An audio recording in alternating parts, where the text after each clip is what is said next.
Wuthering Heights has come out recently and I realized I've never read the book before, so I'm going to check it out at the library and try and finish it today. It's about 300 pages. I think I can do it. And then later tonight I'm going to watch the movie and compare how the novel is compared to the movie. And the movie reviews are looking interesting. Let's go get the book.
I'll give you a brief rundown on the first 100 pages. There will be book spoilers though. The story is told by Nellie, who's a housemaid and she works for the 𝐿𝐴𝐤 family. Mr. 𝐿𝐴𝐤 is the head of the family. He takes a trip to Liverpool and he returns home with an orphan boy. They name the boy Heathcliff. The 𝐿𝐴𝐤 children, Hindley and Catherine, initially despise him, but Catherine grows to love Heathcliff and they become close. Hindley and Mrs. 𝐿𝐴𝐤 both treat Heathcliff really badly. Mrs. 𝐿𝐴𝐤 passes away, followed by Mr. 𝐿𝐴𝐤. As they grow older, Catherine chooses to marry a rich man called Edgar Linton. Heathcliff is upset over this and he disappears for years, and then he comes back rich somehow. He also comes back vengeful. He wants to get revenge on the people who wronged him, including Hindley and Catherine. I just made lunch and I'm going to listen to the audiobook while I'm eating.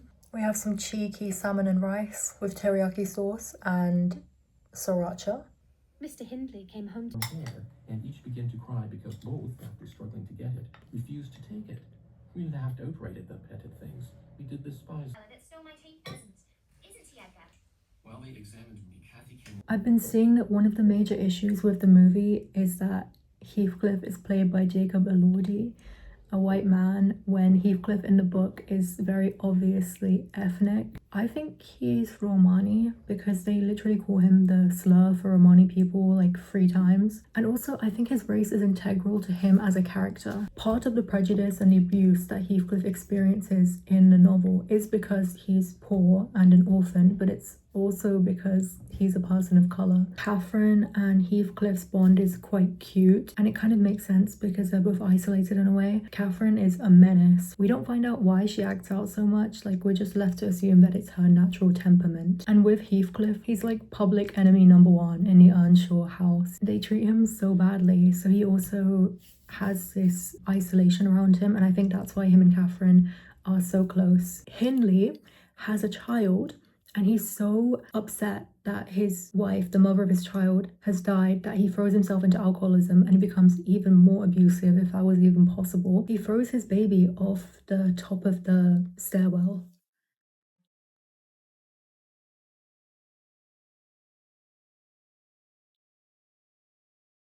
He throws his baby off the top of the stairwell. Who catches the baby? Heathcliff. When I was reading this, I was like, oh, W. Heathcliff, it's very nice that you did that. Well, I mean, it's like, as a human, you probably should save a baby that's falling. But then it reads that Heathcliff regretted saving the child. He wishes that he didn't because he hates Hindley so much for abusing him for his entire life that he wishes he didn't save this poor child, this innocent child. The way Nellie is telling the story, she said, like, I think if it was dark, if no one saw, he would have ended the baby after saving it because he would regret saving it. This definitely says a lot about Heathcliff's character. He's unhinged. He just becomes this horrible person. I was kind of rooting for Heathcliff, but now I'm not. I just want to see where it goes. I want to see how wild it can get. Very wild, apparently. This book is unhinged. I'm at the part where Catherine has to marry this guy called Edgar Linton, and she confesses that she loves Heathcliff, but she doesn't say it to him, she says it to Nellie, and it's so sad. He shall never know how I love him, and that not because he's handsome, Nellie, but because he's more myself than I am. Whatever our souls are made of, his and mine are the same. I feel bad for Catherine because she hasn't displayed that she's like really unhinged, horrible. She does mess with people, but I just think she was rage baiting before it was a thing. I would like Kathy to have a good outcome. I want her to have a happy ending, so we'll see.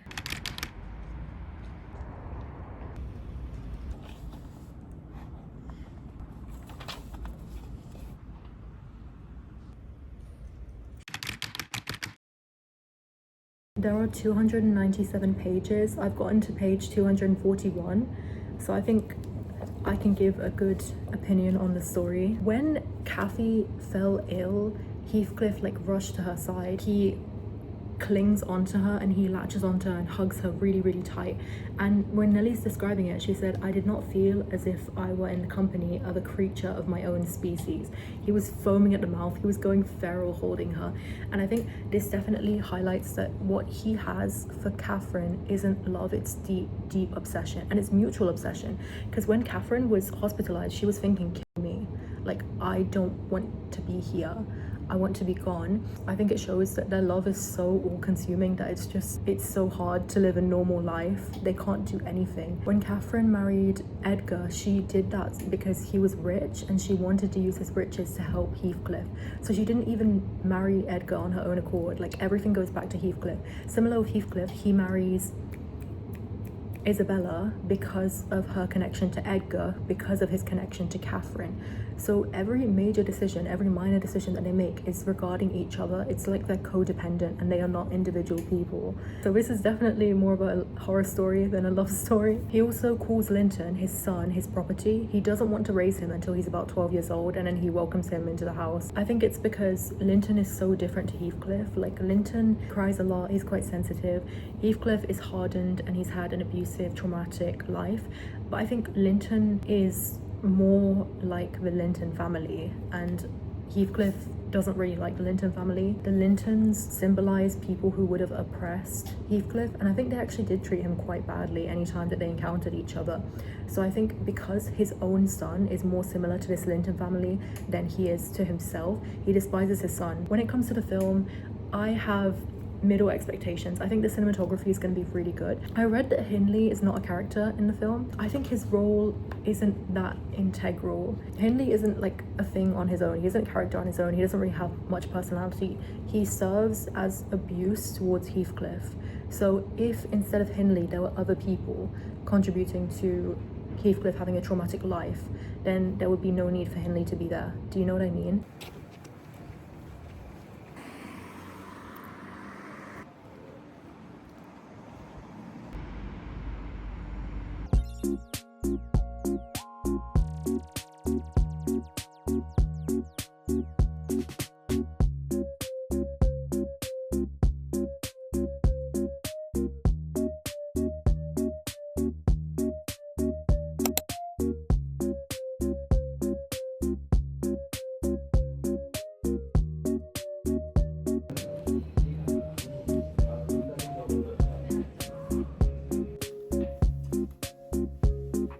Let's just begin. I'm going to start off without spoilers, and then I'll put some text up here for when the spoiler part begins. I've had 24 hours since I watched the movie to fully recover from the craziness that I witnessed in that cinema. First of all, why was Jacob Elordi giving Fabio in those old romance novels? The original story of Wuthering Heights is a gothic tragedy, but I think Fennel's interpretation of it, it's just become self-indulgent fan fiction. When I was watching it, I was like, these are not the same characters from the book.